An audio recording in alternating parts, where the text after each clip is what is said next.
السلام عليكم. امبارح كنت في استشاره مع احد العملاء عندنا في اي بي ام 5 وسالني سؤال مهم جدا. قال لي يا محمود، هو انا اتواصل مع مين جوه الشركه؟ سالته، قلت له هو انت بتبيع حاجه عايز القرار فيها سريع ولا الحاجه دي بتحتاج تاخد وقت؟ قال لي لا، تاخد وقت. البيع عندي مش سريع، البيع بتتخطى الشهر والشهرين وساعات بتوصل وتكسر الثلاث شهور. قلت له انت بالشكل ده انت محتاج تبني اويرنس جوه الشركه اللي انت بتستهدفها طالما انت شغال بي تو بي، وده جزء بسيط من علم اسمه او منهجيه اسمها الاكونت بيزد ماركتنج او الاي بي ام.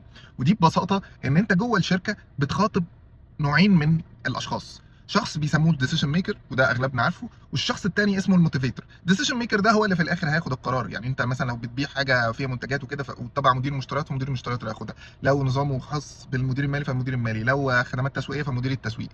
ولكن مين بقى الموتيفيتور؟ الموتيفيتور ده هو من الكلمه كده اللي بيموتيفيت الديسيشن ميكنج بروسيس. زي مين؟ زي التيم بتاع الديسيشن ميكر. فمثلا مدير المشتريات فريق المشتريات، مدير التسويق فريق التسويق اللي تحتيه، مدير الاتش ار فريق الاتش ار سواء توظيف او بيرول او تبدا تعمل زي 360 ديجري اويرنس للموتيفيتورز. 360 ديجري هم التيم ليدرز، سوري التيم ممبرز اللي تحت التيم ليدر او الدايركتور، والناس اللي بيتعاون معاهم الدايركتور ده، وممكن الابر ليفل. بس الفرق بقى هيكون في المسج. الديسيشن ميكر انت بتكون تو ذا بوينت، ايه الفاليو بتاعتك، ايه الار او اي بتاعها، ازاي ممكن تفيده، ازاي ممكن تعمل له فرق.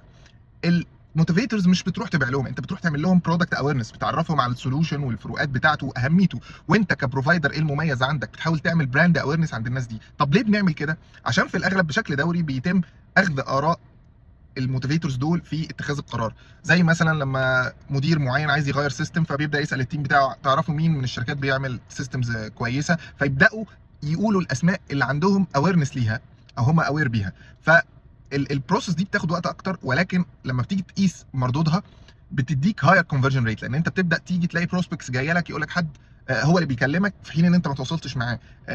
ده جاي منين؟ من الرابور اللي انت بنيته جوه الشركه. بتختار اتنين بتخاطب ده باسلوب وده باسلوب عشان تقدر تبني الرابور ده. ونرجع نقول تاني، ده جزء من التكنيكس بتاعه الاي بي ام او الاكونت بيزد ماركتنج. ف there is no one single model fits all. طبيعه البيع ومدتها بتحتاج تكتيك واستراتيجيات مختلفه. خليك ذكي وفكر دايما. السلام عليكم.